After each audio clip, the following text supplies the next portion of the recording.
Good morning, good evening, all of you there. Welcome to Growthcast 2020. We are in the final day. Would you believe this 22 days of transformation journey? So today is the last final day, day number 22, and we are here for a treat.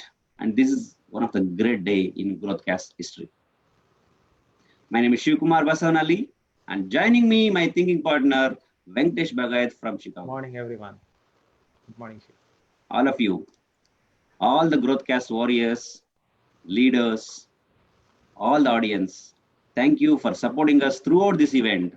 And today we are here on the last day. Today we are with a person who is driven by purpose, who is a passionate educator, influential leader, proud father, and visionary leader. Reekrit Serai, Managing Director of Satluj Group of Schools. Welcome, Reekrit. Thank you. The show. Welcome, Reekrit. We are very fortunate to have you here today. Thanks for your time. Thank you, Shiva. Thanks, Nick. This is a pleasure to be a part of the show as well. And hello to all of you who are listening as well. Thank you for giving. Thank you for taking our time to be a part of the last episode, which I just learned now, actually. Wow. Thank you, sir. Thank you, Reekrit Serai. So, just talk about you, Reekrit Serai. So, you are a talented, multitasking. We can call educator, publisher, entrepreneur, investor, and author. I just want to talk about you and all the Growthcast audience. We are here. Stay tuned with us. We are here for a big treat, a big knowledge treat. So, Reekrit Serai is an educator, passionate educator, managing director of Satluj Group of Schools, one of the North India's largest, oldest private independent school with more than 30,000 students. Satluj School is awarded that is one of the great place to study, Future50 Schools of India, and also top 5 CBSE and day boarding school, CBSE and day boarding school. And these are the awards, and there are many more awards, and this is one of the reputed education institution. And also Reekrit, publisher and author. For all of you, this information, Reekrit, one of the youngest author of India. He published his book at 18, when he was 18 years old. So he's also co-founder and director of Rumor Books, one of the India's largest and reputed English language tradition publishing houses, and very important, official publisher of the Prime Minister's Mann Ki Baat program. Currently, is a co-chair of CII, Confederation of Indian Industry, and also Young Indians, Chandigarh region. So I keep going about Reekrit.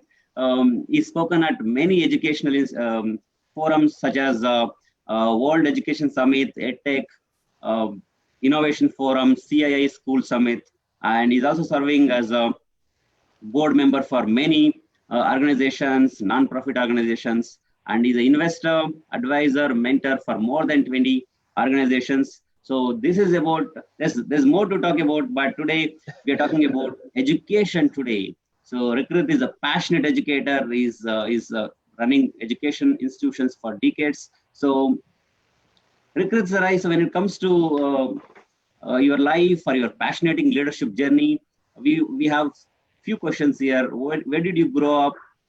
What is inspiring you to get into all these things? And what is driving you day in, day out? And also, what's your why for human being?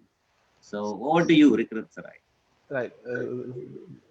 Right, Shiva. Thank you for next to the intro that you made, of course. And when you look back at these things, of course, it makes you feel as though that how could you have done all of these things over the last few years? Well, I'm humbled to be a part of the platform first of all. I am an educator first. I've been an educator for the last 10 years or so now.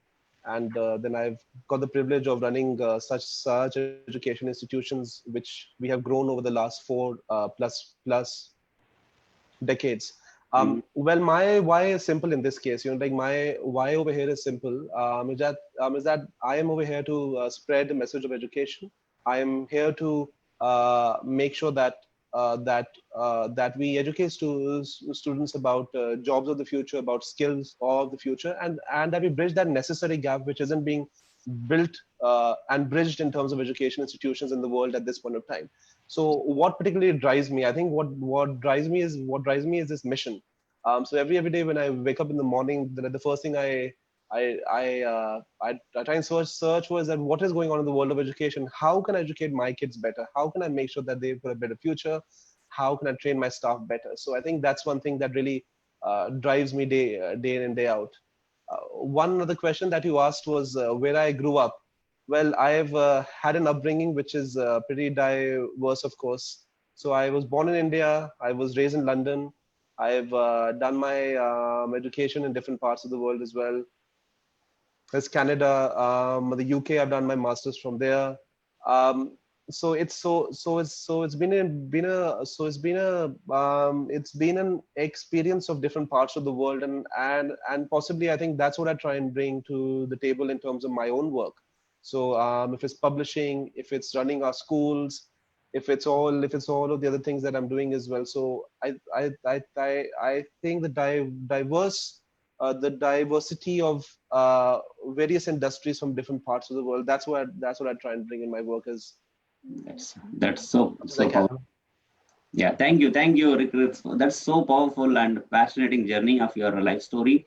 And you said every day morning you're driven by purpose, driven by mission, and what is making me to face today. Great. So thank you. And it's our privilege to know that the purpose is towards building a good nation. Building the youth, educating the youth so that tomorrow we have a good nation, a strong nation. So Reekrit, in this front, knowing the purpose, knowing the mission which you are taken up, I have a question here. When it comes to our history, 120 years back, Swami Vivekananda, who is supposed to be the ideal youth leader, he Yes. said that, we must provide life building, man-making education and character-making education right from the primary stages. So in that context, what are our kids really learning at school today? Do you feel that the current way we are educating children is fully preparing them for the needs for this 21st century and for the future? Right. It's just a wonderful question that you've asked, actually, because I've been asked this question in the past as well, and I spoke at a forum over here in Delhi, and we specifically spoke about this. Well, you've mentioned 120 years. I would want to extend that by a few more years and say that the education system in India and different parts of the world hasn't even changed for centuries.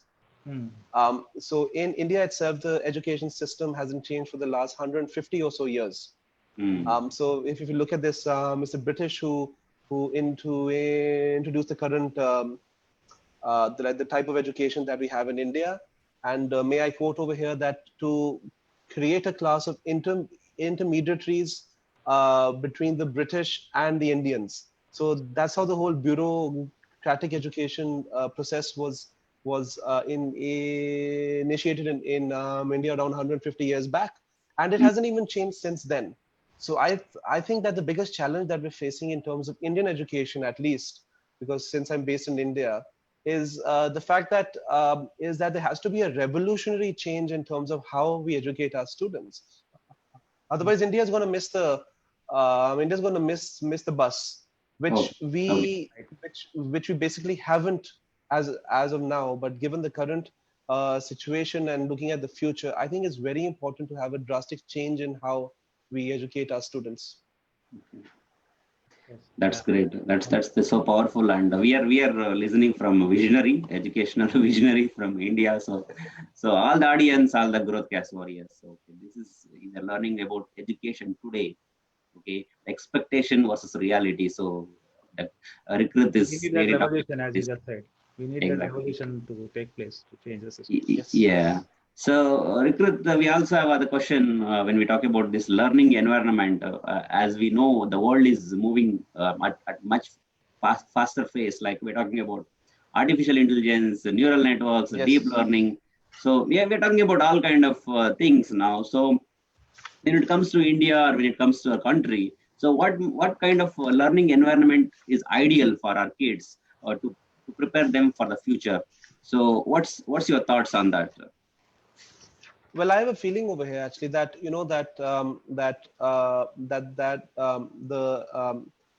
education system which is in place at this point of time isn't equipped to train our kids for jobs of the future, and even when it comes to skilling as well, I think at this point of time that it's inapt. So giving a few recommendations, of course, like a child who's entered the Indian education system or the education system in different parts of the world, that are the K-12 education system, would graduate around 13 years from now, which is the year 2033. And the world is going to be drastically different from what we understand. So there will be self-driving cars, there will be bots for virtually everything. Like we've seen chatbots now, but they're going to be virtual assistants doing most of our work. There will be a robot in your room in morning time who's going to come and place your slippers near your bed. There will be there will Yeah, be an AI link through IoT in your house, which will know what temperature you want a shower for. Yeah. So the world is going to be drastically different, and I think that those are things that are not being trained in. Those are things that we don't train our kids for at this point of time. So a very strong recommendation that I have, that we have done in some of our schools, is that we've got a whole team looking after this called the innovation team. mm, mm, mm. So and very few schools are doing this in different parts of the world as well. So why I'm sharing this with you is because it's been widely covered by the media, and we've been recognized for this in different parts of India. So we've got a full-fledged innovation team of educators whose sole aim is to basically train our students and staff for jobs and skills of the future. So Wow. if you're speaking about blockchain, if you're speaking about IoT and all of the fancy buzzwords, most of the students don't even understand the basics. And let me be honest as well, a lot of us also do not understand the basics, and we are educators. True. So educators need to know what is going to happen in the world in the next few next few years. You can't predict everything, but at least you can be prepared for most of those things. Yes. So a full-fledged innovation team is there, where students, under the innovation team, of course, we made it compulsory that once a week you have to come for innovation labs to a particular innovation lab that innovation classes in a particular innovation lab that we've made. So I think it's very important to teach kids about these things as well.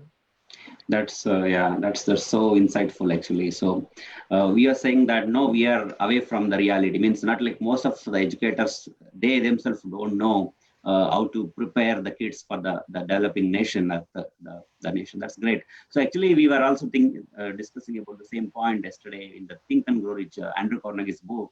So he's in the book he says that in younger stage where most of the kids are uncertain about what they want to become, about the definite purpose or the decision making. So then they start accepting everything in their life because the foundation itself is uncertain. So then they start accepting instead of creating their life. So there where the GPS goes wrong. So I think you're talking about Indian education and education system today. Most of the kids, we are not preparing them for the brighter future. We are just educating for some things. So, but you also highlighted that innovation team in your schools, like in a Satluj group of schools, there is a full-fledged innovation team working to look for tomorrow. That's great to know, sir, about it. That's really That's great. another Thank you.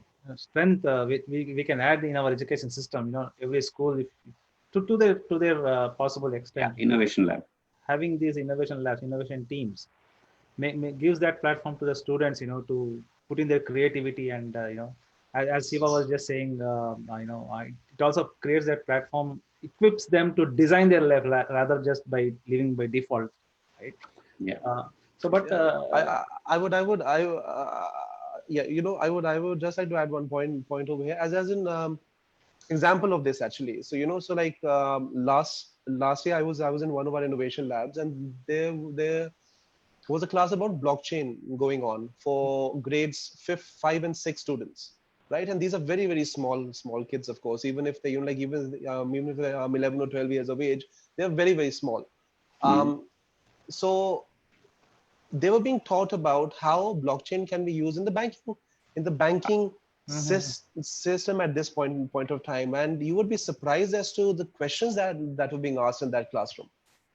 So I think it's important in this case that we have to assume that our students know much more than us, because that is true. They've got the internet, they've got Google. As I've said in various forums in the past as well, students have within their lifetimes migrated. I mean, the students that I have been in touch with, of course, have migrated from High Five to Orkut to MySpace to Facebook to Instagram to Snapchat, and there's this new app, TikTok now. So they've seen dramatic shifts in terms of how they interact with their friends, how they interact with the world at large. And I think those shifts have really shaped them, and educators haven't kept up pace. But through initiatives like this, I think that gap can be bridged a bit. Exactly. And this reminds me of something, one of the state governments in India did that, right? They introduced a service level role or a designation of a chief innovation officer for the government of that state. Yes. The reason is that person who was identified to take that first post was another visionary. He was a very young person, and because of a problem he faced, he started thinking and he innovated a solution which is widely spread. It's very famous. I don't want to name without his permission, but that's where he started from that young age. Imagine when this is getting rooted during this early learning stages. It's going to be great when it grows up, right? That's very true. So that's very important. So, but all these involves for the institutions, for the leaders, for the institution. All this involves a certain level of investment, be it time, be it money, or be it anything, be it knowledge, everything. It all invest now, and this can be done with certain organizations. Now, how are we going to ensure that students who are downtrodden, who are underprivileged, are going to get this type of quality education and opportunities, so that they can also, because they are part of the young generation. So how can we ensure that these people get these opportunities and quality education? Well, it's just a very interesting point that you've shared, of course. During the current pandemic of COVID that we find ourselves in, there are at least around out of the 1.5 billion school students in the world, there are at least around 800 million without a smartphone or without a laptop at home. Right. So I think that it's a very big issue that we're facing, not only in India but different parts of the world apart from the Western world. And also the Western world, if you see as well, there are a few countries over there where you would face this issue. But I think it's an issue that no one has been able to find an answer for. Mostly what we are doing in India, because we have kids from various areas that come to our schools. So from various economic backgrounds as well. So keeping that point in mind, what we have done over here is that we've of course tried to give them access to the content offline. So supposedly in this case, if they haven't been able to attend a Microsoft Teams lesson or a Google Teams lesson, or in the past we've used Skype and Zoom as well. So if they haven't been able to come on board, of course, then we send the documents on as WhatsApp. We try and send some notes on SMS, or we try and we request their friends around the area to give them printouts of the notes and so on and so forth. We've kept the offices open, that if by chance if they want to come to the school and if they want some support, of course they can of course come, but then we don't allow them to come to the classroom. So there's a waiting area near the gate where social distancing can be maintained. We've urged our teachers to go beyond the call of duty, which there was no need for because they are hustling as well a lot. But we've urged them to talk to the students even after the classes, try and solve as many doubts as they can. So there are various measures that can of course be taken. But the biggest point over here to understand is that this divide that we're seeing right now was prevalent even before the current crisis that we found ourselves in, particularly in India. I'll share some stats and figures with you. In the UK, around 6 to 7% of the GDP is spent on education, right? Wow. Which amounts to 83.4 billion pounds, Hmm. right? Which is for all levels of education, whether it's schooling and so on and so forth. In India, you will be surprised to know that we only spend 4.6% of the GDP on education, and that amounts to $14 billion. Wow. Now, if you can see the vast divide, like 83 billion pounds is roughly around 140 or 70 $130 billion. Yeah. In India, the spend on education from the government side is $14 billion for a population of around 400 million students. Whereas in the UK, the population of students is around 11 million. So if you look at the vast difference in terms of education spend, it is but obvious what Not enough. yeah, so so like how we prioritize education in our country. And I wouldn't say that that there's a need for a drastic change, of course, in one day. I mean, change takes years, right? Yeah. Someone said this about change, that to get someone to change, you know you have to punch them in the face and hit them on the nose with a chair. But change of course takes time, but at least small measures, if we can allocate more of the GDP to education, if the government can support the independent schools, which are the saving grace of India's education system at this point of time. Now over there in the US, where most of the viewers are based, you would see that that you got your public schools or your charter schools and so on and so forth. In India, we've also got the government schools, but a vast, most of the parents prefer to send their kids to independent fee-paying schools. Why? Because the education level is much more different, and that isn't the case for all of the government schools. Some of them are very, very good as well. But this disparity between the spend on education, the disparity between the support from the government in terms of the private sector in terms of education, I think this mindset, if it can change a bit, India's education system can be revamped, and we can compete with the best in the world, at least in terms of schooling, which I am a part of. Great. Yeah, mind-blowing That's facts. where the And revolution is needed. That's where the revolution is needed again. revolution is needed. And yeah, the percentage, yeah, as you quoted, that itself shows Salam. Yeah. where are we heading for, like as a nation, as a country. Lots of So we don't want to compare any country, but again, it comes. Yes. It's our interest. It's our interest that we want our Not kids our to pride. get the education which truly matters. That's great. So thank you for answering. Like, we are talking to a person who is one of the most 50 influential person who can revive future education, who's a change maker, who's bringing smiles on more than thousands of people and families. And he's known for like his attitude, like never give up, keep going, and mind-blowing. Thank you, Reekrit, for saying this. And again, you're pouring the knowledge, wisdom on the education. And again, you are also setting insights, basically, like a vision, basically. This is supposed to be there, but this is not there. So that's really great. So when we talk about the next question, like we are in, as we know, globe know that, world knows that we are in a pandemic, we are in challenging situations. Everywhere people are talking about, let's make a shift, like that. So as an educator, as in education field, what are the shifts we need to make now so that we can hold that education, the plant of education for future? So what are the immediate shifts we need to make in order to continue those the spirit of education? Well, as I said, I think it's important to increase the spend on education. Hmm. It's also important to get the teachers involved. Now, a lot of conferences, a lot of seminars, and most of them, we put a school management who sit on stage, and then they speak about a lot of things. But then, how many of them are actually able to go and implement things in their own schools?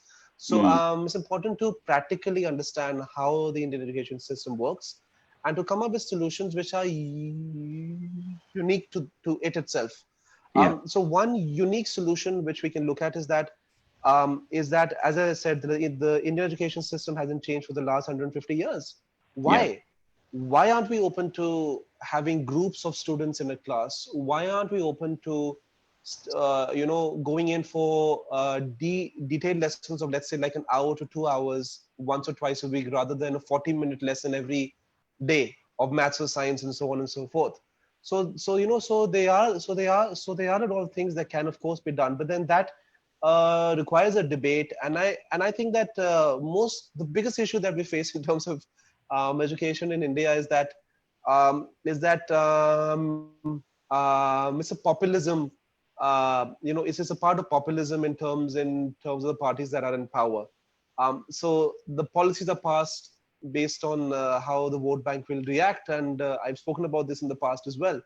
I have friends from various political leanings, of course, but the whole education sector is a populism game. So I think that needs to change, where there's a balance between the various stakeholders, because we have to understand that the primary stakeholders in terms of the education system are the students and the teachers. How much do we actually think about them? How are we making their lives better? Correct. So I think these are various points that, of course, we can debate about, but this is Mhm. just some insight into how the education industry is in India, at least. Great. Great. That's great. We needed true leaders like you in Indian education, in education, basically. And you Education. rightly said the major stakeholders are students and the teachers. Oh, The yeah. education is all about a teacher to a student. Yes. You know, Yes. Yes. and everything else is about supporting that system of these two. Giving and taking from each other, especially from teachers to students. And a great teacher will always create a great student. Yes, I'm, this is a I'm, very, I'm, very good point. I think that's the yes. wonderful thing that you said, that a great teacher will create a great student. We have to allow the teachers to be great by not trying to clip their wings. I think that's what we do in terms of education over here in India, at least. So Mm. we have to stop doing that.